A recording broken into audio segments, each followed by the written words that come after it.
Si Val! Ang laki na lang siyang may kasalanan. Si Val na walang taray.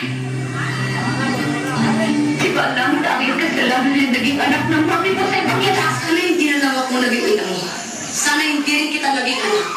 Ngayon, kung iniisip mo hindi mo ako pinili bilang ina mo, sana maisip mo rin na hindi itong buhay na pinili ko para sa inyo mga anak ko. Kung iniisip mo na sana binalik kita sa tiyan ko, sana maisip mo rin na ilang beses kong ginusto na hindi na kayo pinanganak. Para hindi nyo maranasan ang hirap dito sa mundo.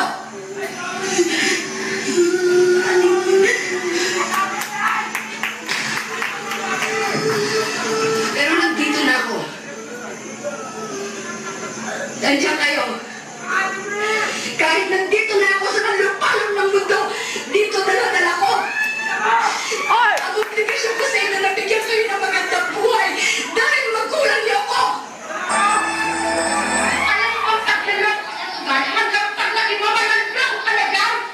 Hanggang magkasama ka na, magkaanak ka na, mapagmamayaan mo yung buhay mo. Malalong mo yung buhay mo. Hindi ka mo kinakausap ko. Ikaw din naman ang ginagawa mo ang gusto mo. Iba't kami hindi pwede.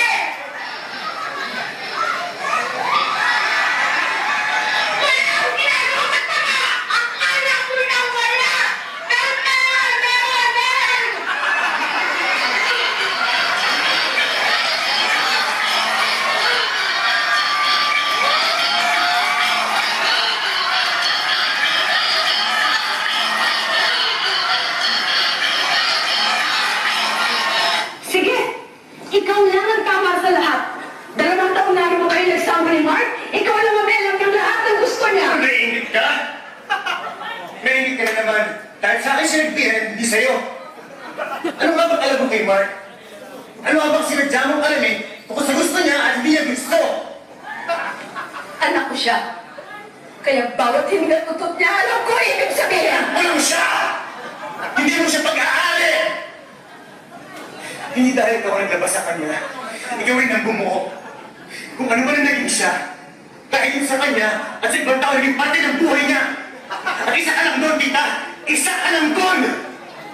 Kaya hindi na ikaw ang may karapatang magmahal sa kanya. Hindi ka kasi ngunit ang mundo, tita.